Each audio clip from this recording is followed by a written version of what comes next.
ದೇವರ ಪ್ರೀತಿ ಎಂಬ ಪ್ರಸಂಗದ ಶೀರ್ಷಿಕೆಯಡಿಯಲ್ಲಿ ದೇವರ ವಾಕ್ಯವನ್ನು ಅಧ್ಯಯನ ಮಾಡೋಣ.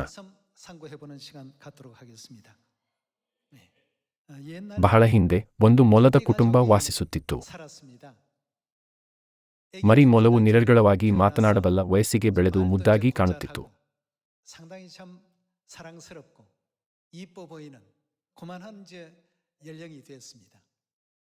ಒಂದು ದಿನ ತಂದೆ ಮೊಲ ಮತ್ತು ಮರಿ ಮೊಲ ಹೊಲದಲ್ಲಿ ನಡೆಯುತ್ತಿದ್ದಾಗ ಮರಿ ಮೊಲ ತನ್ನ ತಂದೆಯೊಂದಿಗೆ ಮಾತನಾಡಿತು.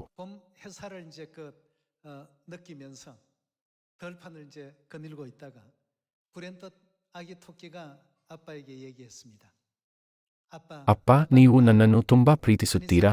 ಖಂಡಿತ, ನಾನು ನಿನ್ನನ್ನು ತುಂಬಾ ಪ್ರೀತಿಸುತ್ತೇನೆ. ಹಾಗಾದರೆ ನೀವು ನನ್ನನ್ನು ಇಷ್ಟೊಂದು ಪ್ರೀತಿಸುತ್ತೀರಾ? ಮತ್ತು ಅದು ತನ್ನ ತೋಳುಗಳನ್ನು ಅಗಲವಾಗಿ ಚಾಚಿತು. ಮಗುವಾಗಿದ್ದರಿಂದ ಅದು ತನ್ನ ತೋಳುಗಳನ್ನು ಎಷ್ಟೇ ಅಗಲವಾಗಿ ಚಾಚಿದರೂ ಅವು ಹೆಚ್ಚು ಅಗಲವಾಗುತ್ತಿರಲಿಲ್ಲ. ಹಾಗಾಗಿ ನಾನು ನಿಮ್ಮನ್ನು ಅದಕ್ಕಿಂತಲೂ ಹೆಚ್ಚು ಪ್ರೀತಿಸುತ್ತೇನೆ ಎಂದು ಹೇಳುತ್ತಾ ತಂದೆ ತನ್ನ ತೋಳುಗಳನ್ನು ಅಗಲವಾಗಿ ಚಾಚಿದರು. ಅದು ತುಂಬಾ ದೊಡ್ಡದಾಗಿತ್ತು.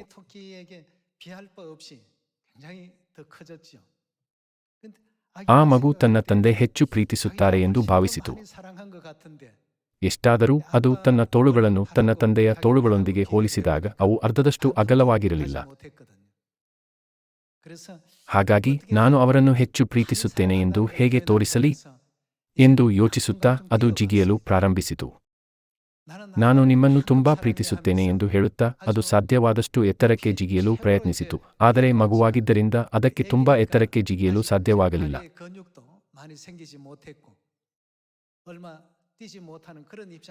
ಅಪ್ಪ, ನೀವು ನನ್ನನ್ನು ಎಷ್ಟು ಪ್ರೀತಿಸುತ್ತೀರಿ ಎಂದು ಅದು ಕೇಳಿತು. ತಂದೆ ಮೊಲವು ನಾನು ನಿನ್ನನ್ನು ತುಂಬಾ ಪ್ರೀತಿಸುತ್ತೇನೆ ಎಂದು ಹೇಳುತ್ತಾ ಜಿಗಿಯಲು ಪ್ರಾರಂಭಿಸಿತು. ಅದರ ಕಿವಿಗಳು ಎತ್ತರದ ಕೊಂಬೆಗಳನ್ನು ಮುಟ್ಟುವಷ್ಟು ಎತ್ತರಕ್ಕೆ ಹಾರಿತು. ಆ ಮಗು ಎಷ್ಟೇ ಪ್ರಯತ್ನಿಸಿದರೂ ತನ್ನ ತಂದೆಯ ಪ್ರೀತಿಯ ಮಟ್ಟವನ್ನು ತಲುಪಲು ಸಾಧ್ಯವಾಗಲಿಲ್ಲ.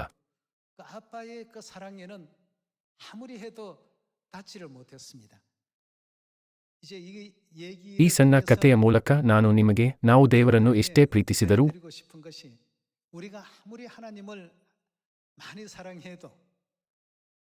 ನಾವು ದೇವರ ಪ್ರೀತಿಯಲ್ಲಿ ಅರ್ಧವನ್ನು, 10ನೇ ಒಂದು ಭಾಗವನ್ನು ಅಥವಾ 100ನೇ ಒಂದು ಭಾಗವನ್ನು ಸಹ ತುಂಬಲು ಸಾಧ್ಯವಿಲ್ಲ ಎಂದು ಹೇಳಲು ಬಯಸುತ್ತೇನೆ.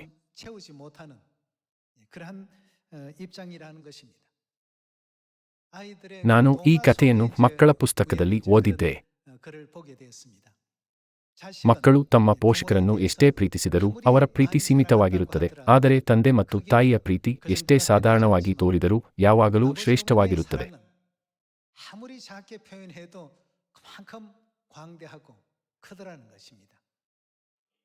ಇದರರ್ಥ ನೀವು ಅವರ ಪ್ರೀತಿಯ ಎತ್ತರ ಅಥವಾ ಅಗಲವನ್ನು ಹೋಲಿಸಲು ಸಾಧ್ಯವಿಲ್ಲ.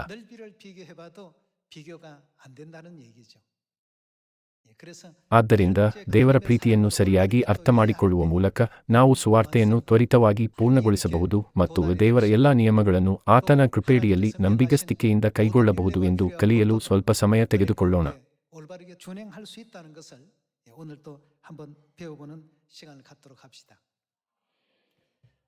ಈ ಕಾಲದಲ್ಲಿ ಯಾರಾದರೂ ದೇವರ ಪ್ರೀತಿಯನ್ನು ಸರಿಯಾಗಿ ಅರ್ಥಮಾಡಿಕೊಳ್ಳಲು ವಿಫಲವಾಗಿ ಕೇವಲ ಸಭೆಗೆ ಹೋಗುತ್ತಿದ್ದರೆ, ಬೋಧಿಸುತ್ತಿದ್ದರೆ ಅಥವಾ ಸುವಾರ್ತಾ ಚಟುವಟಿಕೆಗಳಲ್ಲಿ ತೊಡಗಿಸಿಕೊಂಡರೆ ಅವರು ಹೆಚ್ಚು ಕಾಲ ಇರಲು ಸಾಧ್ಯವಿಲ್ಲ. ಮತ್ತೊಂದೆಡೆ ನಾವು ದೇವರ ಪ್ರೀತಿಯನ್ನು ಸರಿಯಾಗಿ ಅರ್ಥಮಾಡಿಕೊಂಡರೆ ನಾವು ಈ ಸುವಾರ್ತಾ ಕಾರ್ಯವನ್ನು 1000 ವರ್ಷಗಳ ಕಾಲ ಮುಂದುವರಿಸಬಹುದು.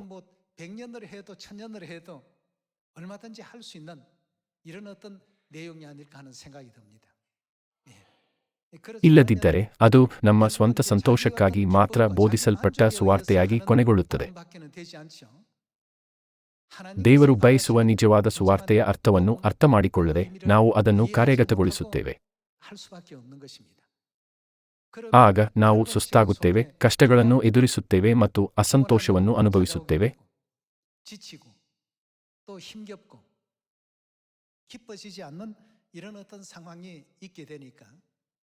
ಆದ್ದರಿಂದ ನಾವು ಸತ್ಯವೇದದ ಎಲ್ಲಾ ಬೋಧನೆಗಳಲ್ಲಿ ತಂದೆ ಮತ್ತು ತಾಯಿಯ ಪ್ರೀತಿಯನ್ನು ನಿರಂತರವಾಗಿ ಕಂಡುಕೊಳ್ಳಬೇಕು ಮತ್ತು ಸಂತೋಷ ಹಾಗೂ ಕೃತಜ್ಞತೆಯಿಂದ ತುಂಬಿದ ಹೃದಯದಿಂದ ಸುವಾರ್ತೆಯ ಹಾದಿಯಲ್ಲಿ ನಂಬಿಗಸ್ತರಾಗಿ ನಡೆಯಬೇಕು. ಯೋಹಾನನ ಅಧ್ಯಾಯ 3 ವಚನ 16 ತೆಗೆಯುತ್ತಾ ದೇವರ ಪ್ರೀತಿಯ ಬಗ್ಗೆ ಅಧ್ಯಯನ ಮಾಡೋಣ. ಅಧ್ಯಾಯ 3 ವಚನ 16 ನೋಡೋಣ. ದೇವರು ಲೋಕದ ಮೇಲೆ ಎಷ್ಟೋ ಪ್ರೀತಿಯನ್ನಿಟ್ಟು ತನ್ನ ಒಬ್ಬನೇ ಮಗನನ್ನು ಕೊಟ್ಟನು. ಆತನನ್ನು ನಂಬುವ ಒಬ್ಬನಾದರೂ ನಾಶವಾಗದೆ ಎಲ್ಲರೂ ನಿತ್ಯಜೀವವನ್ನು ಪಡೆಯಬೇಕೆಂದು ಆತನನ್ನು ಕೊಟ್ಟನು. ದೇವರು ಲೋಕವನ್ನು ಮತ್ತು ಲೋಕದಲ್ಲಿರುವ ತನ್ನ ಮಕ್ಕಳನ್ನು ತುಂಬಾ ಪ್ರೀತಿಸಿದರು. ಈ ಕಾರಣದಿಂದಲೇ ಅವರು ಈ ಭೂಮಿಗೆ ಒಬ್ಬನೇ ಒಬ್ಬ ಮಗನಾಗಿ ಬಂದು ನಾವು ಪಾಪಗಳ ಕ್ಷಮೆ ಮತ್ತು ಆತ್ಮರಕ್ಷಣೆಯನ್ನು ಸ್ವೀಕರಿಸಲು ಸಾಧ್ಯವಾಗುವಂತೆ ತನ್ನ ದೇಹವನ್ನು ತ್ಯಾಗ ಮಾಡಿ ಶಿಲುಬೆಯ ಮೇಲೆ ತನ್ನ ಅಮೂಲ್ಯ ರಕ್ತವನ್ನು ಸುರಿಸಿದರು, ಅಲ್ಲವೇ?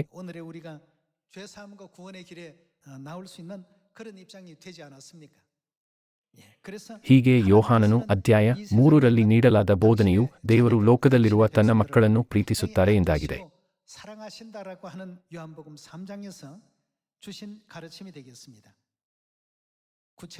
ಯೆಶಾಯನು ಅಧ್ಯಾಯ 53ರ ಮೂಲಕ ದೇವರು ತನ್ನ ಮಕ್ಕಳನ್ನು ಹೇಗೆ ಪ್ರೀತಿಸಿದರು ಎಂಬುದನ್ನು ವಿವರವಾಗಿ ಪರಿಶೀಲಿಸೋಣ.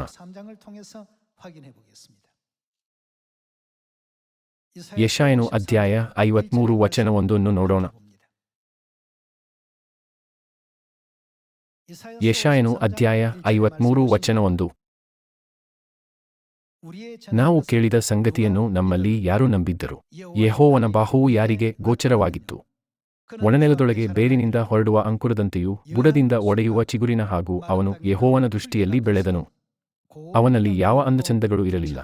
ನಾವು ಅವನನ್ನು ನೋಡಿದಾಗ ನೋಡತಕ್ಕ ಯಾವ ಲಕ್ಷಣವೂ ಕಾಣಲಿಲ್ಲ. ಅವನು ಧಿಕ್ಕರಿಸಲ್ಪಟ್ಟವನು, ಮನುಷ್ಯರು ಸೇರಿಸಿಕೊಳ್ಳದವನು, ಸಂಕಷ್ಟಕ್ಕೊಳಗಾದವನು, ವ್ಯಾಧಿಪೀಡಿತನು, ಜನರು ಮುಖವನ್ನು ಓರೆ ಮಾಡಿಕೊಳ್ಳುವ ಧಿಕ್ಕಾರಕ್ಕೆ ಒಳಗಾದವನೂ ಆಗಿದ್ದನು. ನಾವು ಅವನನ್ನು ಲಕ್ಷ್ಯಕ್ಕೇ ತರಲಿಲ್ಲ.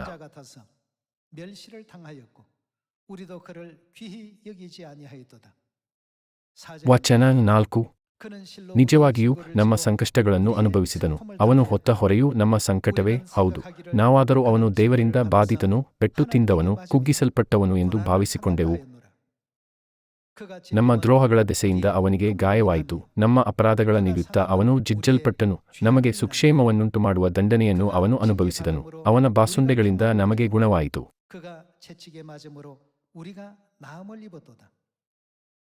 ನಾವೆಲ್ಲರೂ ಕುರಿಗಳಂತೆ ದಾರಿ ತಪ್ಪಿ ತೊಳಲುತ್ತಿದ್ದೆವು. ಪ್ರತಿಯೊಬ್ಬನೂ ತನ್ನ ತನ್ನ ದಾರಿಯನ್ನು ಹಿಡಿಯುತ್ತಿದ್ದನು. ನಮ್ಮೆಲ್ಲರ ದೋಷಫಲವನ್ನು ಯೆಹೋವನು ಅವನ ಮೇಲೆ ಹಾಕಿದನು. ಅವನು ಬಾಧೆಗೆ ಒಳಗಾಗಿ ತನ್ನನ್ನು ತಗ್ಗಿಸಿಕೊಂಡನು, ಬಾಯಿ ತೆರೆಯಲಿಲ್ಲ. ವಧ್ಯಸ್ಥಾನಕ್ಕೆ ಒಯ್ಯಲ್ಪಡುವ ಕುರಿಯಂತೆಯೂ ಉಣ್ಣೆ ಕತ್ತರಿಸುವವರ ಮುಂದೆ ಮೌನವಾಗಿರುವ ಕುರಿಯ ಹಾಗೂ ಇದ್ದನು, ಬಾಯಿ ತೆರೆಯಲೇ ಇಲ್ಲ. ಹಿಂಸೆಯ ನ್ಯಾಯದಿಂದ ಕೊಲ್ಲಲ್ಪಟ್ಟನು. ಆಹಾ, ಇವನು ಜೀವಲೋಕದಿಂದ ಕೀಳಲ್ಪಟ್ಟಿದ್ದಾನೆ. ನಮ್ಮ ಜನಗಳ ದ್ರೋಹಗಳ ದೆಸೆಯಿಂದ ಈ ಪೆಟ್ಟು ಅವನ ಮೇಲೆ ಬಿತ್ತಲ್ಲ ಎಂದು ಅವನ ಕಾಲದವರಲ್ಲಿ ಯಾರು ಮನಮುಟ್ಟಿ ಮರುಗಿದರು. ಅವನು ಯಾವ ಅನ್ಯಾಯವನ್ನು ಮಾಡದಿದ್ದರೂ, ಅವನ ಬಾಯಲ್ಲಿ ಯಾವ ವಂಚನೆಯೂ ಇಲ್ಲದಿದ್ದರೂ, ಅವನು ಸತ್ತಾಗ ದುಷ್ಟರ ಮಧ್ಯೆ ಪುಷ್ಟರ ನಡುವೆ ಅವನನ್ನು ಹೂಣಿಟ್ಟರು. ಅವನನ್ನು ಜಜ್ಜುವುದು ಯೆಹೋವನ ಸಂಕಲ್ಪವಾಗಿತ್ತು. ಆತನು ಅವನನ್ನು ವ್ಯಾಧಿಯಿಂದ ಬಾಧಿಸಿ ಹೀಗೆಂದುಕೊಂಡನು, ಇವನು ತನ್ನ ಆತ್ಮವನ್ನು ಪ್ರಾಯಶ್ಚಿತ್ತಯಜ್ಞಕ್ಕಾಗಿ ಒಪ್ಪಿಸಿದ ಮೇಲೆ ತನ್ನ ಸಂತಾನವನ್ನು ನೋಡುವನು, ಚಿರಂಜೀವಿಯಾಗುವನು. ನನ್ನ ಸಂಕಲ್ಪವು ಇವನ ಕೈಯಿಂದ ನೆರವೇರುವುದು. ತನ್ನ ಆತ್ಮವು ಅನುಭವಿಸಿದ ಶ್ರಮೆಯ ಫಲವನ್ನು ಕಂಡು ತೃಪ್ತನಾಗುವನು. ಧರ್ಮಾತ್ಮನಾದ ನನ್ನ ಸೇವಕನು ತನ್ನ ಜ್ಞಾನದ ಮೂಲಕ ಬಹು ಜನರನ್ನು ಧರ್ಮ ಮಾರ್ಗಕ್ಕೆ ತರುವನು. ಅವರ ಅಪರಾಧಗಳನ್ನು ಹೊತ್ತುಕೊಂಡು ಹೋಗುವನು.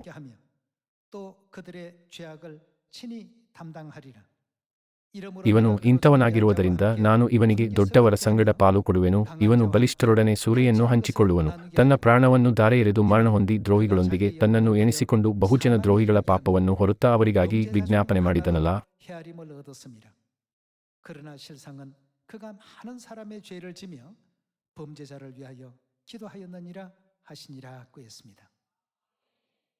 ನಮ್ಮ ಅಪರಾಧಗಳು ಮತ್ತು ಅಕ್ರಮಗಳಿಗಾಗಿ ದೇವರು ಗಾಯಗೊಳಿಸಲ್ಪಟ್ಟ ದೃಶ್ಯವನ್ನು ಯೆಶಾಯನ ಪ್ರವಾದನೆಗಳಲ್ಲಿ ವಿವರಿಸಲಾಗಿದೆ.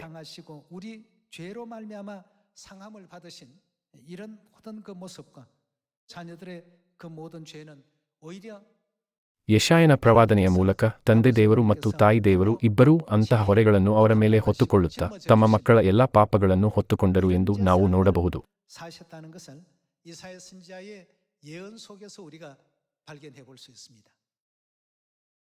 ಇದನ್ನು ಯಾರೊಬ್ಬರೂ ನಮಗೆ ಕಲಿಸಿಲ್ಲ, ಆದರೆ ಈ ದೃಷ್ಟಿಕೋನದಿಂದ ದೇವರು ತನ್ನ ಮಕ್ಕಳಿಗೆ ಮಾರ್ಗದರ್ಶನ ನೀಡಲು ಮತ್ತು ರಕ್ಷಿಸಲು ಶ್ರಮಿಸಿದ್ದಾರೆ.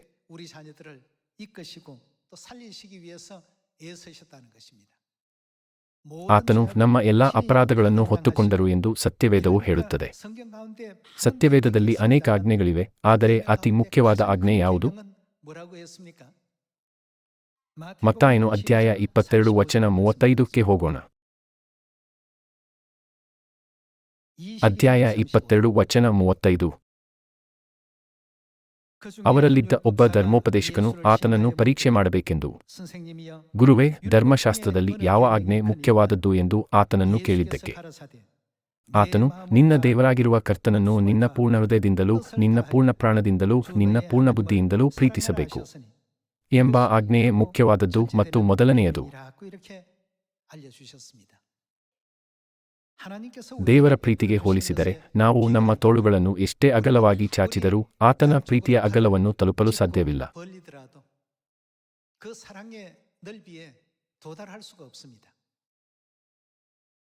ದೇವರ ಪ್ರೀತಿಗೆ ಹೋಲಿಸಿದರೆ ನಾವು ಎಷ್ಟೇ ಎತ್ತರಕ್ಕೆ ಹಾರಿದರೂ ಆತನ ಪ್ರೀತಿಯ ಎತ್ತರಕ್ಕೆ ಹತ್ತಿರವೂ ಬರಲು ಸಾಧ್ಯವಿಲ್ಲ.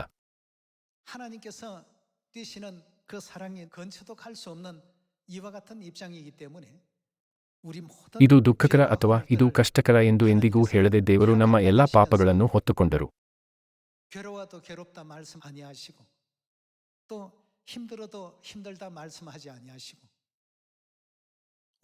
ದೇವರು ತನ್ನ ಮಕ್ಕಳನ್ನು ಅವರ ಪಾಪಗಳಿಂದ ರಕ್ಷಿಸಲು ಎಲ್ಲವನ್ನೂ ಧಾರೆ ಎರೆದರು.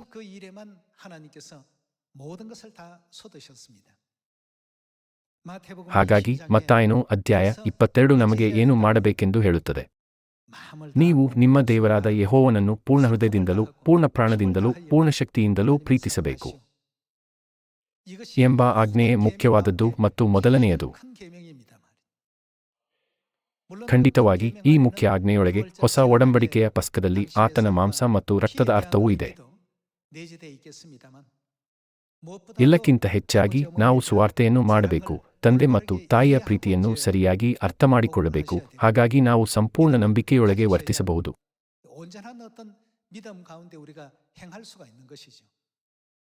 ಹಾಗೆ ನಾವು ಇತರರು ನೋಡಬೇಕೆಂಬ ನಂಬಿಕೆಯಿಂದಲ್ಲ, ಬದಲಾಗಿ ದೇವರು ಮತ್ತು ನನ್ನ ನಡುವಿನ ಸಂಬಂಧವಾಗಿ ದೇವರ ಮಾರ್ಗವನ್ನು ಅನುಸರಿಸಲು ಸಾಧ್ಯವಾಗುತ್ತದೆ, ಅಲ್ಲವೇ?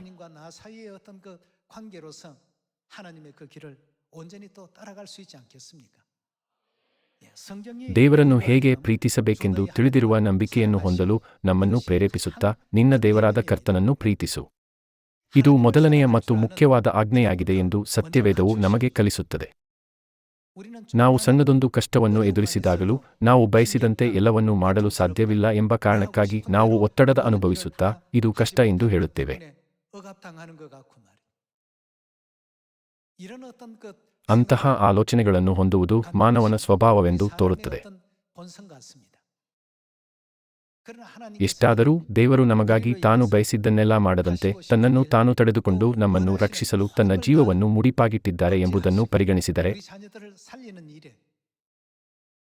ತಂದೆ ಮತ್ತು ತಾಯಿಯ ಅಪಾರ ತ್ಯಾಗ ಮತ್ತು ಪ್ರೀತಿಯನ್ನು ನಾವು ಶಿಲುಬೆಯಲ್ಲಿ ಸುರಿಸಿದ ರಕ್ತದ ದೃಷ್ಟಿಯಿಂದ ಮಾತ್ರ ಅರ್ಥಮಾಡಿಕೊಳ್ಳಬಾರದು.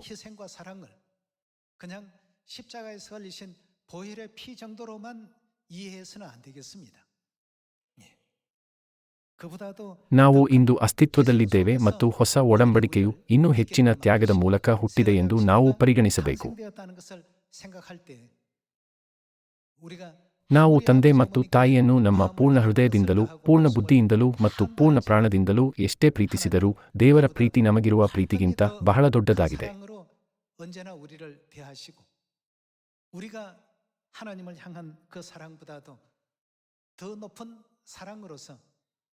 ಇದನ್ನು ನಾವು ಎಂದಿಗೂ ಮರೆಯಬಾರದು. ನಮ್ಮ ಪರಲೋಕ ಪೋಷಕರ ಪ್ರೀತಿಯನ್ನು ನಾವು ಅರ್ಥಮಾಡಿಕೊಂಡಾಗ ನಾವು ನಮ್ಮ ಮೂಲಸ್ಥಿತಿಯನ್ನು ಹಿಂತಿರುಗಿ ಪಡೆಯುವುದಿಲ್ಲವೇ? 1 ಕೊರಿಂಥದವರಿಗೆ ಅಧ್ಯಾಯ 15ರಲ್ಲಿ ಕೊನೆಯ ಕ್ಷಣದಲ್ಲಿ ಏನು ಸಂಭವಿಸುತ್ತದೆ ಎಂದು ಹೇಳುತ್ತದೆ. ನಾವೆಲ್ಲರೂ ಒಂದು ಕ್ಷಣದಲ್ಲಿ ಬದಲಾಗುತ್ತೇವೆ.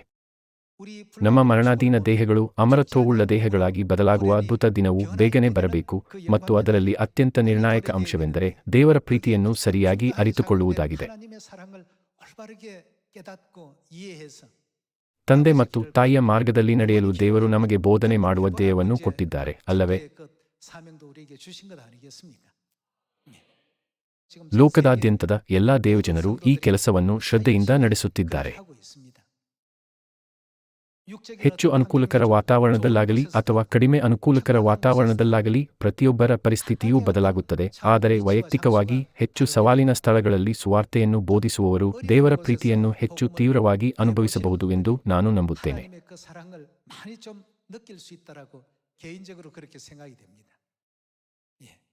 ಅನುಕೂಲಕರ ವಾತಾವರಣದಲ್ಲಿ ಸುವಾರ್ತೆಯನ್ನು ನಡೆಸುವುದು ಒಳ್ಳೆಯದು ಎಂಬುದು ನಿಜ, ಆದರೆ ನಾವು ಹೆಚ್ಚು ಸವಾಲಿನ ಪರಿಸ್ಥಿತಿಗಳಲ್ಲಿ ಸುವಾರ್ತಾ ಕಾರ್ಯವನ್ನು ಮಾಡಿದಾಗ ಆರಂಭಿಕ ದಿನಗಳಲ್ಲಿ ತಂದೆಯ ತ್ಯಾಗ ಮತ್ತು ತಾಯಿಯ ಕಷ್ಟಗಳನ್ನು ನಾವು ಸಂಪೂರ್ಣವಾಗಿ ಕಲಿಯಬಹುದು.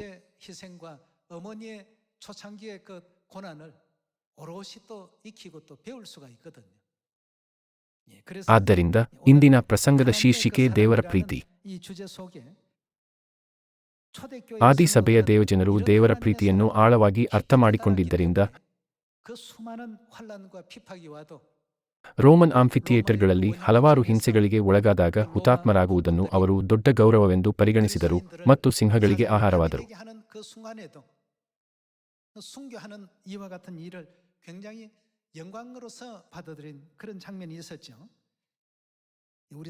ಅಪೊಸ್ತಲರ ಕೃತ್ಯಗಳು ಅಧ್ಯಾಯ 20 ನೋಡೋಣ. ಅಪೊಸ್ತಲರ ಕೃತ್ಯಗಳು ಅಧ್ಯಾಯ 20 ವಚನ 22. ಇಗೋ, ನಾನು ಈಗ ಆತ್ಮನಿರ್ಬಂಧವುಳ್ಳವನಾಗಿ ಯೆರೂಸಲೇಮಿಗೆ ಹೋಗುತ್ತೇನೆ. ಅಲ್ಲಿ ನನಗೆ ಏನು ಸಂಭವಿಸುವುದೋ ನಾನರಿಯೆ. ನಿನಗೆ ಬೇಡಿಗಳು ಸಂಕಟಗಳು ಕಾದುಕೊಂಡಿವೆ ಎಂದು ಪವಿತ್ರಾತ್ಮನು ಎಲ್ಲಾ ಪಟ್ಟಣಗಳಲ್ಲಿಯೂ ನನಗೆ ಖಂಡಿತವಾಗಿ ಹೇಳುತ್ತಾನೆ. ಇಷ್ಟು ಮಾತ್ರ ಬಲ್ಲೆನು.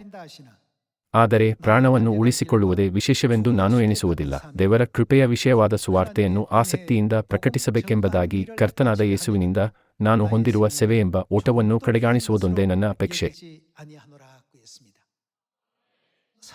ದೇವರ ಪ್ರೀತಿಯನ್ನು ಸಂಪೂರ್ಣವಾಗಿ ಅರ್ಥಮಾಡಿಕೊಂಡಾಗ ಅಪೊಸ್ತಲ ಪೌಲನು ಈ ರೀತಿಯ ನಂಬಿಕೆಯನ್ನು ಹೊಂದಲು ಸಾಧ್ಯವಾಯಿತು. ಹೀಗಾಗಿ ಸುವಾರ್ತೆಗಾಗಿ ತನ್ನ ಪ್ರಾಣವನ್ನೇ ಅರ್ಪಿಸುವುದು ಒಂದು ಸಣ್ಣ ವಿಷಯದಂತೆ ಅವನು ಮಾತನಾಡಬಲ್ಲನು.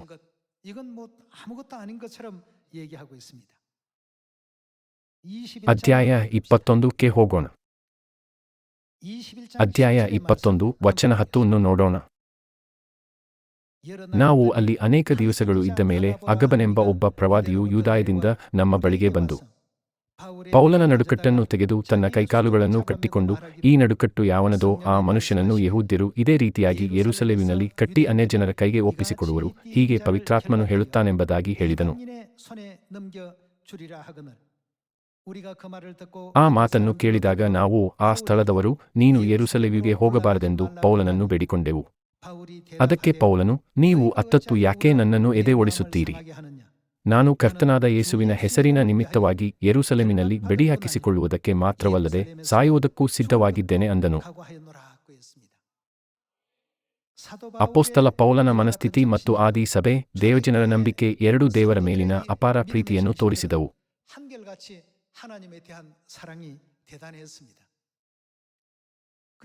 ಅವರು ಯೇಸುವನ್ನು ನಂಬಿದ್ದರಿಂದಲೇ ಅವರು ಮಾನವ ಮೇಣದ ಬತ್ತಿಗಳಾಗಿ ಬಳಸಲ್ಪಡುವುದನ್ನು ಒಳಗೊಂಡು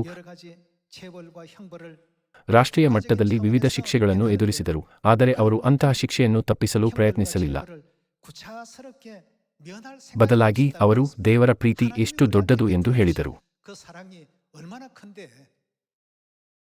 ಅವರಿಗೆ ಕ್ರಿಸ್ತನ ಮೇಲೆ ಆಸೆ ಇತ್ತು ಮತ್ತು ದೇವರ ರಾಜ್ಯದ ಮೇಲೆ ನಿರೀಕ್ಷೆ ಇತ್ತು. ಅವರ ನಂಬಿಕೆಯು ಯಾವಾಗಲೂ ಯಾರಾದರೂ ನಿಮ್ಮಿಂದ ನಂಬಿಕೆಯನ್ನು ಕಸಿದುಕೊಳ್ಳಲು ಪ್ರಯತ್ನಿಸಿದರೂ ನೀವು ಎಂದಿಗೂ ನಿಮ್ಮ ನಂಬಿಕೆಯನ್ನು ಕಳೆದುಕೊಳ್ಳಬಾರದು, ಏಕೆಂದರೆ ನಿತ್ಯ ಪರಲೋಕರಾಜ್ಯ ನಿಮ್ಮದಾಗಿರುತ್ತದೆ ಎಂಬಂತಹ ಬೋಧನೆಗಳ ಮೇಲೆ ಕೇಂದ್ರೀಕೃತವಾಗಿತ್ತು.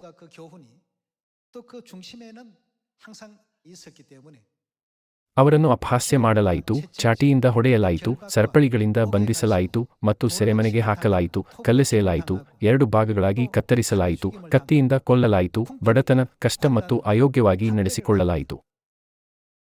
ಅಂತಹ ಸನ್ನಿವೇಶಗಳು ಈಗ ನಮ್ಮಲ್ಲಿ ಸಂಭವಿಸುವ ಸಾಧ್ಯತೆ 100ನೇ ಭಾಗವೂ ಇಲ್ಲ. ಈ ಕಾಲದಲ್ಲಿ ಆದಿ ಸಭೆಯು ಅನುಭವಿಸಿದ ಹಿಂಸೆಯ ಪ್ರಮಾಣವನ್ನು ದೇವರು ಕಡಿಮೆ ಮಾಡಿದ್ದಾರೆ. ಅಂತಹ ಸಂದರ್ಭಗಳಲ್ಲಿಯೂ ಸಹ ಅವರು ಪ್ರತಿದಿನ ದೇವರ ಪ್ರೀತಿಯನ್ನು ನೆನಪಿಸಿಕೊಳ್ಳುವುದರಿಂದ ಅವರ ನಂಬಿಕೆ ಮುರಿಯದೆ ಉಳಿಯಿತು.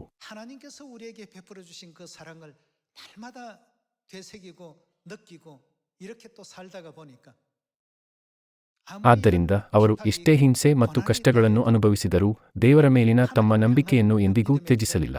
결단코 중단할 수가 없었던 것입니다. 예. ಆದಿ ಸಭೆಯ ಪರಿಸ್ಥಿತಿಯನ್ನು ನೋಡೋಣ. 그 상태를 좀 더 봅시다. ರೋಮಾಪುರದವರಿಗೆ ಅಧ್ಯಾಯ 8 ವಚನ 35 ನೋಡೋಣ. ರೋಮಾಪುರದವರಿಗೆ ಅಧ್ಯಾಯ 8 ವಚನ 35. ಕ್ರಿಸ್ತನ ಪ್ರೀತಿಯಿಂದ ನಮ್ಮನ್ನು ಅಗಲಿಸುವವರು ಯಾರು? ಕಷ್ಟವೋ, ಸಂಕಟವೋ, ಹಿಂಸೆಯೋ, ಅನ್ನವಿಲ್ಲದಿರುವುದೋ, ವಸ್ತ್ರವಿಲ್ಲದಿರುವುದೋ, ಗಂಡಾಂತರವೋ, ಖಡ್ಗವೋ? ದೇವರೇ, ನಾವು ನಿನ್ನ ನಿಯುಕ್ತ ದಿನವೆಲ್ಲ ಕೊಲೆಗೆ ಗುರಿಯಾಗಿದ್ದೇವೆ, ಜನರು ನಮ್ಮನ್ನು ಕೊಯ್ಗುರಿಗಳಂತೆ ಎಣಿಸಿದರು ಎಂಬುದಾಗಿ ಬರೆದಿರುವಂತೆ ಆಗುತ್ತದಲ್ಲ. ಆದರೆ ನಮ್ಮನ್ನು ಪ್ರೀತಿಸಿದಾತನ ಮೂಲಕವಾಗಿ ನಾವು ಈ ಎಲ್ಲಾ ವಿಷಯಗಳಲ್ಲಿ ಪೂರ್ಣ ಜಯಶಾಲಿಗಳಾಗುತ್ತೇವೆ. ಹೇಗೆಂದರೆ ಮರಣವಾಗಲಿ, ಜೀವವಾಗಲಿ, ದೇವದೂತರಾಗಲಿ, ದುರಾತ್ಮಗಳಾಗಲಿ, ಈಗಿನ ಸಂಗತಿಗಳಾಗಲಿ, ಮುಂದಣ ಸಂಗತಿಗಳಾಗಲಿ, ಮಹತ್ವಗಳಾಗಲಿ, ಮೇಲಣ ಲೋಕವಾಗಲಿ, ಕೆಳಗಣ ಲೋಕವಾಗಲಿ, ಬೇರೆ ಯಾವ ಸೃಷ್ಟಿಯಾಗಲಿ ನಮ್ಮನ್ನು ನಮ್ಮ ಕರ್ತನಾದ ಯೇಸು ಕ್ರಿಸ್ತನಲ್ಲಿ ತೋರಿಬಂದ ಏನು ದೇವರ ಪ್ರೀತಿಯಿಂದ ಅಗಲಿಸಲಾರವೆಂದು ನನಗೆ ನಿಶ್ಚಯ ಉಂಟು.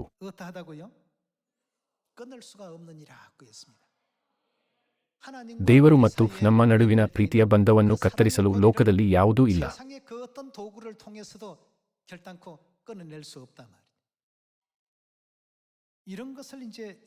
ಆದಿ ಸಭೆಯ ಸದಸ್ಯರು ಇದನ್ನು ಅರ್ಥ ಮಾಡಿಕೊಂಡಿದ್ದರಿಂದ ಅವರು ಆರಾಮದಾಯಕವಲ್ಲದ ನಂಬಿಕೆಯ ಹಾದಿಯಲ್ಲಿ ನಡೆಯಲು ಸಿದ್ಧರಿದ್ದರು. 아니라는 어떤 생활이 제공되지 않는 이와 같은 믿음의 길이라 할지라도 ವಿಶ್ವದಲ್ಲಿ ಎಷ್ಟು ನಕ್ಷತ್ರಗಳಿವೆ? ನೂರಾರು ಶತಕೋಟಿ ಸಂಖ್ಯೆಯ ನಕ್ಷತ್ರಪುಂಜಗಳಲ್ಲಿಯೂ ಸಹ ಭೂಮಿ ಮತ್ತು ಸೂರ್ಯನಂತೆಯೇ ಅನೇಕ ನಕ್ಷತ್ರಗಳು ಈಗಾಗಲೇ ಇವೆ. 200 ಶತಕೋಟಿ ನಕ್ಷತ್ರಗಳಿದ್ದು ಭೂಮಿಯು ಅತ್ಯಲ್ಪವೆಂದು ತೋರುತ್ತದೆ.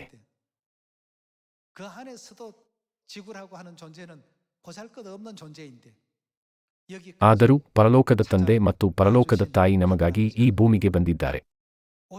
ಅವರು ಬಂದಿದ್ದಾರೆ ಎಂಬ ಸತ್ಯವು ನಮ್ಮಲ್ಲಿ ಕೃತಜ್ಞತೆಯನ್ನು ತುಂಬುತ್ತದೆ.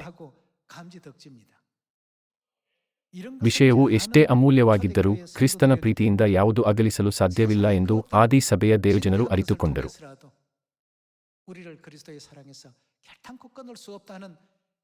ದೇವರ ಮೇಲಿನ ಪ್ರೀತಿ ಮತ್ತು ಪ್ರೀತಿಯ ಅರ್ಥವನ್ನು ಅವರು ಸರಿಯಾಗಿ ಅರ್ಥಮಾಡಿಕೊಂಡಿದ್ದರಿಂದ ಅವರು ಏನನ್ನೂ ಗಳಿಸಿದರು. ಅವರು ನಂಬಿಕೆಯನ್ನು ಗಳಿಸಿದರು. ಅವರು ಇನ್ನೇನು ಗಳಿಸಿದರು? ಅವರು ಪರಲೋಕ ರಾಜ್ಯದ ನಿರೀಕ್ಷೆಯನ್ನು ಪಡೆದರು. ನಾವು ದೇವರನ್ನು ಪ್ರೀತಿಸಬೇಕು. ದೇವರ ಮೇಲೆ ಪ್ರೀತಿ ಇಲ್ಲದೆ ನಮ್ಮ ನಂಬಿಕೆ ಬೆಳೆಯಲು ಮತ್ತು ನಿರೀಕ್ಷೆ ಹುಟ್ಟಲು ಸಾಧ್ಯವಿಲ್ಲ. ಹಾಗಾದರೆ ನಾವು ದೇವರನ್ನು ಹೇಗೆ ಪ್ರೀತಿಸಬೇಕು? ಪೂರ್ಣ ಹೃದಯ, ಪ್ರಾಣ, ಬುದ್ಧಿ ಮತ್ತು ಬಲದಿಂದಲೂ. ಇದು ಮೊದಲನೆಯ ಮತ್ತು ಮುಖ್ಯವಾದ ಆಜ್ಞೆ ಎಂದು ಯೇಸು ಹೇಳಿದರು.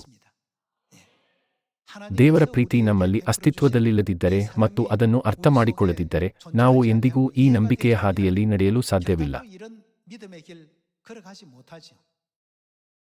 ಯೂದ ಇಸ್ಕರಿಯೋತನಂತೆ ನಾವು ಜೀವನದ ಮಧ್ಯದಲ್ಲಿಯೇ ದ್ರೋಹ ಮಾಡುತ್ತೇವೆ ಅಥವಾ ಸುವಾರ್ಥ ಮಾರ್ಗವನ್ನು ಪೂರ್ಣಗೊಳಿಸಲು ವಿಫಲರಾಗುತ್ತೇವೆ, ಲೋಕದ ಕಡೆ ಓಡಿಹೋಗುತ್ತೇವೆ. ನಾವು ಅಂತಹ ಮೂರ್ಖ ನಂಬಿಕೆಯ ಬಲೆಗೆ ಬೀಳುತ್ತೇವೆ. ದೇವರು ಪರಲೋಕದಲ್ಲಿ ಶಾಂತಿಯುತ ಜೀವನವನ್ನು ಆನಂದಿಸಬಹುದಾಗಿದ್ದರೂ ಅವರು ಈ ಭೂಮಿಗೆ ಶರೀರದಲ್ಲಿ ಬಂದರು. ಇದು ನಮಗಾಗಿ ಬಾಧೆ ಅನುಭವಿಸುವ ಆತನ ದೃಢಸಂಕಲ್ಪವನ್ನು ಸೂಚಿಸುತ್ತದೆ. ಜನರ ಅಪಹಾಸ್ಯದ ಹೊರತಾಗಿಯೂ ತಂದೆ ಮತ್ತು ತಾಯಿ ನಮ್ಮನ್ನು ಕೊನೆಯವರೆಗೂ ರಕ್ಷಿಸಲು ನಿರ್ಧರಿಸಿದರು. ಆದಿ ಸಭೆಯ ದೇವಜನರು ತಮ್ಮ ಅಸ್ತಿತ್ವವು ದೇವರ ಪವಿತ್ರ ತ್ಯಾಗ ಮತ್ತು ಪ್ರೀತಿಯಿಂದ ಸಾಧ್ಯವಾಯಿತು ಎಂದು ಅರ್ಥಮಾಡಿಕೊಂಡರು. ಹೀಗಾಗಿ ಲೋಕವು ಯೋಗ್ಯವಲ್ಲದ ನಂಬಿಕೆಯನ್ನು ಅವರು ಹೊಂದಲು ಸಾಧ್ಯವಾಯಿತು. ಈ ಕಾಲದಲ್ಲೂ ಸಮಾರ್ಯ ಹಾಗೂ ಭೂಮಿಯ ಕಟ್ಟಕಡೆಯವರೆಗೆ ಸುವಾರ್ತೆಯನ್ನು ಬೋಧಿಸುವ ದೊಡ್ಡ ಧ್ಯೇಯವನ್ನು ನಾವು ದೇವರಿಂದ ಸ್ವೀಕರಿಸಿದ್ದೇವೆ. ನಾವು ಈ ಹಿಂದೆ ಅಪೊಸ್ತಲರ ಕೃತ್ಯಗಳ ಪುಸ್ತಕದಲ್ಲಿ ನೋಡಿದಂತೆ ದೇವರ ಧ್ಯೇಯದ ಸಂಪೂರ್ಣ ನೆರವೇರಿಕೆಯಲ್ಲಿ ಅಪೊಸ್ತಲ ಪೌಲನು ತನ್ನ ಜೀವನವನ್ನು ಅತ್ಯಲ್ಪವೆಂದು ಪರಿಗಣಿಸಿದನು.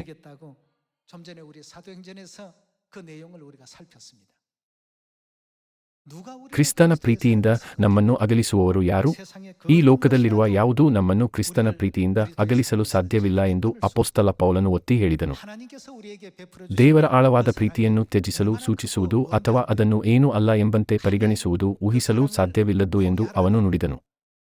없는 것처럼 말살시키려 하다니 있을 수가 없는 일이라는 것이죠. 이랬기 ಈ 때문에 ಕಾರಣಕ್ಕಾಗಿ ಆದಿ ಸಭೆಯ ಎಲ್ಲಾ ದೇವಜನರು ಒಳಗೊಂಡು ಅಪೊಸ್ತಲರು ಮತ್ತು ಪ್ರವಾದಿಗಳು ಯಾವುದೇ ಸಾಮಾಜಿಕ ಅನಾನುಕೂಲತೆಗಳಿಗೆ ಹೆದರುತ್ತಿರಲಿಲ್ಲ. 사회적인 불이익의 위험 가운데서도 조금도 그런 것을 두려워하지 않았습니다.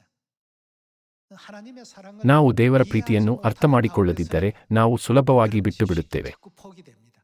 아버지 어머니께서 ತಂದೆ ಮತ್ತು 날 ತಾಯಿ 위해서 ನಮಗಾಗಿ 뭘 ಏನು 하셨는가를 ಮಾಡಿದ್ದಾರೆಂದು ತಿಳಿಯದೆ 알지 못하는 가운데 그냥 오늘 ನಾವು 토요일이니까 ಇಂದು ಶನಿವಾರ, 교회가 ಹಾಗಾಗಿ ನಾನು 가는 ಸಭೆಗೆ ಹೋಗಬೇಕು ಎಂದು ಯೋಚಿಸುತ್ತೇವೆ ಮತ್ತು ನಮ್ಮ ಆತ್ಮರಕ್ಷಣೆ ಮತ್ತು ಪಾಪಗಳ ಕ್ಷಮೆಗಾಗಿ ಅಲ್ಲ, ಆದರೆ ನಮ್ಮ ನಾಯಕರಿಗಾಗಿ ಹೋಗುತ್ತೇವೆ. 인도자 얼굴을 봐서 이건 ಇದು 상당히 ಬಹಳ 잘못된 ತಪ್ಪು ಮಾರ್ಗವಾಗಿದೆ. 방향이라고 봅니다. ದೇವರ ಪ್ರೀತಿಯ ಬಗ್ಗೆ ನಾವು ದೃಢನಿಶ್ಚಯದಿಂದ ದೇವರು ನಮ್ಮನ್ನು ಹೇಗೆ ನಡೆಸುತ್ತಿದ್ದಾರೆ 하나님께서 ಎಂದು 우리를 ನಮ್ಮನ್ನು ಕೇಳಿಕೊಳ್ಳಬೇಕು. 이끌고 계시는가? 또 우리 ಈ 위해서 ಭೂಮಿಗೆ ಬರಲು ಅವರು 하늘에 ಪರಲೋಕದಲ್ಲಿ ಯಾವ 은혜와 ರೀತಿಯ 영광을 ಮಹಿಮೆಯನ್ನು 받으시고 ತ್ಯಜಿಸಿದರು? 이 땅에 오셨고 우리 죄를 ನಮ್ಮ 위해서 ಪಾಪಗಳಿಗಾಗಿ ಅವರು ಯಾವ ರೀತಿಯ ತ್ಯಾಗವನ್ನು 속죄의 그 ಸಹಿಸಿಕೊಂಡರು? 길을, 희생의 길을 걸어가셨는가? ಇ런 것을 ರೋಮಾಪುರದವರಿಗೆ 하나하나 ಅಧ್ಯಾಯ 하나씩 8ರಲ್ಲಿ ಹೇಳಿರುವಂತೆ ನಾವು ಈ ವಿಷಯಗಳನ್ನು ಒಂದೊಂದಾಗಿ ಪರಿಗಣಿಸಬೇಕು. 말씀과 같이 ಮಹತ್ವಗಳಾಗಲಿ, ಮೇಲಣ ಲೋಕವಾಗಲಿ, ಕೆಳಗಣ ಲೋಕವಾಗಲಿ, ಬೇರೆ ಯಾವ ಸೃಷ್ಟಿಯಾಗಲಿ ನಮ್ಮನ್ನು ನಮ್ಮ ಕರ್ತನಾದ ಯೇಸು ಕ್ರಿಸ್ತನಲ್ಲಿ ತೋರಿಬಂದ ದೇವರ ಪ್ರೀತಿಯಿಂದ ಅಗಲಿಸಲಾರವೆಂದು ನನಗೆ ನಿಶ್ಚಯ ಉಂಟು. 결단코 끊을 수 없다. 그 어떤 ನಮಗೆ 시련이든 ಯಾವುದೇ ಪರೀಕ್ಷೆಗಳು ಅಥವಾ ಹಿಂಸೆಗಳು ಬಂದರೂ ನಾವು ದೇವರ ಪ್ರೀತಿಯನ್ನು ನೆನಪಿಸಿಕೊಂಡರೆ ಅವರು ನಮ್ಮನ್ನು ನಮ್ಮ ಪರಲೋಕದ ತವರೂರಿಗೆ ಮರಳಿ ಮುನ್ನಡೆಸುವರು ಎಂದು ವಾಗ್ದಾನ ಮಾಡಿದ್ದಾರೆ. 하나님께서는 영원한 천국 고향으로 다 돌아오게끔 이렇게 인도하신다고 하셨습니다. 그 모든 ಹೊಸ ಒಡಂಬಡಿಕೆಯಲ್ಲಿ ಆ ಎಲ್ಲ ಬೋಧನೆಗಳು ಒಳಗೊಂಡಿದೆ ಅಲ್ಲವೇ? 새 언약 아니겠습니까? 새 언약 ಹೊಸ ಒಡಂಬಡಿಕೆಯಲ್ಲಿ ದೇವರ ಪ್ರೀತಿಯನ್ನು ಸೂಚಿಸುವ ಕ್ರಿಸ್ತನ ಮಾಂಸ ಮತ್ತು ತ್ಯಾಗದ ರಕ್ತವಿದೆ. 희생의 피가 있고 그리스도의 그 살이 그 속에 녹아 있습니다. 살을 떼어 우리 ಆತನ 자녀들을 ಮಾಂಸ ಮತ್ತು ರಕ್ತದ ಮೂಲಕ ಆತನ ಮಕ್ಕಳನ್ನು ರಕ್ಷಿಸುವ ಪ್ರೀತಿ ಹೊಸ ಒಡಂಬಡಿಕೆಯೊಳಗೆ ಇರುವುದರಿಂದ ನಾವು ಅದರ ನಿಯಮಗಳನ್ನು ಕೊನೆಯವರೆಗೂ ನಂಬಿಗಸ್ತಿಕೆಯಿಂದ ಕೈಗೊಳ್ಳಬೇಕು. 우리는 새 언약의 이 율례와 규례와 법도를 세상 끝날까지 더 소중하게 잘 지켜야 되겠고 ಹೊಸ ಒಡಂಬಡಿಕೆಯೊಳಗಿನ ದೇವರ ಪ್ರೀತಿಗಾಗಿ ನಾವು ಕೃತಜ್ಞತಾಪೂರ್ವಕ ಹೃದಯವನ್ನು ಹೊಂದೋಣ ಮತ್ತು ರೋಮಾಪುರದವರಿಗೆ ಅಧ್ಯಾಯ 8ರಲ್ಲಿ ದಾಖಲಾಗಿರುವಂತೆ ಈ ಗ್ರಹಿಕೆಯನ್ನು ಹೊಂದೋಣ. 그리스도의 사랑 안에서 ಲೋಕದಲ್ಲಿರುವ ಯಾವುದೂ ನಮ್ಮನ್ನು ಕ್ರಿಸ್ತನ ಪ್ರೀತಿಯಿಂದ ಅಗಲಿಸಲು ಸಾಧ್ಯವಿಲ್ಲ. 끊을 수 없다라는 이런 이제 깨달음이 이제 우리에게 있어야 되겠습니다. 우리를 ಈ ಭೂಮಿಗೆ 얼마나 ಬರಲು 사랑하시고 ದೇವರು ನಮ್ಮನ್ನು ಎಷ್ಟು 얼마나 ಪ್ರೀತಿಸಿರಬೇಕು. 이 땅까지 오셨을까? ಹಳೆಯ ಒಡಂಬಡಿಕೆಯ ಕಾಲದಲ್ಲಿ ದೇವರು ನಮಗಾಗಿ ಹಲವಾರು ಬಾರಿ ಏಕೆ ಯಜ್ಞವಾದರು? 그 수많은 희생의 어떤 제물이 되어 주셨을까? ಆ ಹಲವಾರು ಯಜ್ಞಗಳಿಂದಾಗಿಯೇ ಹೊಸ ಒಡಂಬಡಿಕೆಯು ಸ್ಥಾಪಿಸಲ್ಪಟ್ಟಿತು. 새 언약이 탄생하게 된 것이 ಸದಸ್ಯರೇ, ಅದು ಎಲ್ಲಿಂದಲೋ ಸೃಷ್ಟಿಯಾಗಿಲ್ಲ. ಈ ರೊಟ್ಟಿ ನನ್ನ ದೇಹ ಮತ್ತು ಈ ಪಾತ್ರೆಯು ಹೊಸ ಒಡಂಬಡಿಕೆಯ ನನ್ನ ರಕ್ತ ಎಂಬ ವಾಕ್ಯಗಳೊಂದಿಗೆ ಮಾರ್ಕನ ಮೇಲಂತಸ್ತಿನಲ್ಲಿ ಇದು ಕೇವಲ ಒಂದು ದಿನ ಸೃಷ್ಟಿಸಲ್ಪಟ್ಟಿಲ್ಲ. ಭೌತಿಕ ದೃಷ್ಟಿಕೋನದಿಂದ ಅದು ಹಾಗೆ ಕಾಣಿಸಬಹುದು, ಆದರೆ ಆಧ್ಯಾತ್ಮಿಕ ಲೋಕದಲ್ಲಿ ಹೊಸ ಒಡಂಬಡಿಕೆಯನ್ನು ಸ್ಥಾಪಿಸುವ ಷರತ್ತುಗಳು ಅಂತಿಮವಾಗಿ ದೇವರ ಅಸಂಖ್ಯಾತ ಯಜ್ಞಗಳ ಮೂಲಕ ಪೂರೈಸಲ್ಪಟ್ಟವು. 비로소 새 언약이라는 것을 세울 수 있는 조건을 이제 갖추시게 된 것입니다. ಹಳೆ ಒಡಂಬಡಿಕೆಯಲ್ಲಿನ ಯಜ್ಞಗಳ ಕಟ್ಟಳೆ ಮತ್ತು ಹೊಸ ಒಡಂಬಡಿಕೆಯಲ್ಲಿ ಅಪೊಸ್ತಲರ ಎಲ್ಲಾ ನಂಬಿಕೆಯ ಕ್ರಿಯೆಗಳನ್ನು ನಾವು ಪರಿಗಣಿಸಿದಾಗ 사도들이 걸어갔던 모든 어떤 그 믿음의 그 행적들도 전부가 ದೇವರ ಮೇಲಿನ ಪರಿಪೂರ್ಣ ಪ್ರೀತಿಯಿಂದ ನಂಬಿಕೆ ಹೊರಹೊಮ್ಮಿತು ಮತ್ತು ಈ ನಂಬಿಕೆಯ ಮೂಲಕ ಅವರು ಪರಲೋಕದ ನಿರೀಕ್ಷೆಯನ್ನು ಹೊಂದಿದ್ದಾರೆಂದು ನಾವು ನೋಡುತ್ತೇವೆ. 또 그 믿음을 통해서 천국에 대한 소망을 가질 수 있었다는 것을 우리가 또 생각할 때 ಆದ್ದರಿಂದ ನಮ್ಮ ಸುತ್ತಲಿನ ಯಾವುದೇ ನಿಂದನೆಯಿಂದಾಗಿ ನಮ್ಮ ನಂಬಿಕೆ ತಣ್ಣಗಾಗುವ ಬದಲು ದೇವರ ಮೇಲಿನ ನಮ್ಮ ಪ್ರೀತಿಯಿಂದ ಅದು ಪ್ರತಿದಿನ ಬಲಗೊಳ್ಳುತ್ತದೆ ಎಂದು ನಾನು ನಿರೀಕ್ಷಿಸುತ್ತೇನೆ.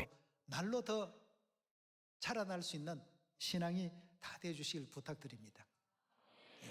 ದೇವರ ಮೇಲಿನ ನಮ್ಮ ಪ್ರೀತಿ ಎಷ್ಟೇ ದೊಡ್ಡದಾಗಿದ್ದರೂ ಅದು ಮೊಲದ ಮರಿ ತನ್ನ ತೋಳುಗಳನ್ನು ಚಾಚುವಷ್ಟು ಅಗಲವಾಗಿರಬಹುದು. ದೇವರ ಮೇಲಿನ ನಮ್ಮ ಪ್ರೀತಿ ಎಷ್ಟೇ ಉನ್ನತವಾಗಿದ್ದರೂ ಅದು ಮರಿ ಮೊಲದ ಜಿಗಿತದ ಎತ್ತರವನ್ನು ಮೀರಲು ಸಾಧ್ಯವಿಲ್ಲ. 더 할 수 있는 사랑이 없습니다. 그러나 ಆದರೂ 하나님께서는 ದೇವರು ನಮಗೆ ತನ್ನ 큰 ಅಪಾರ 사랑을 ಪ್ರೀತಿಯನ್ನು 주시면서 ಕೊಟ್ಟರೂ ಅವರು ಅದನ್ನು 표현하지 ಪ್ರದರ್ಶಿಸಲಿಲ್ಲ. 아니하시고 나타내지 아니하시고 내가 너를 ಅವರು 이만큼 ಪ್ರತಿದಿನ 사랑했다고 ನಾನು ನಿಮ್ಮನ್ನು 날마다 ಇಷ್ಟೊಂದು 우리에게 ಪ್ರೀತಿಸಿದ್ದೇನೆ ಎಂದು 얘기하신다면 ಹೇಳುತ್ತಿದ್ದರೆ ಆತನ ಪ್ರೀತಿಯ ವಿಸ್ತಾರ ಮತ್ತು 우리는 그 ಪ್ರಮಾಣದಿಂದ ನಾವು 사랑의 ಭಾವುಕರಾಗಬಹುದು. 어떤 가지수와 크기에 짓눌려 버릴 수가 있을 것입니다.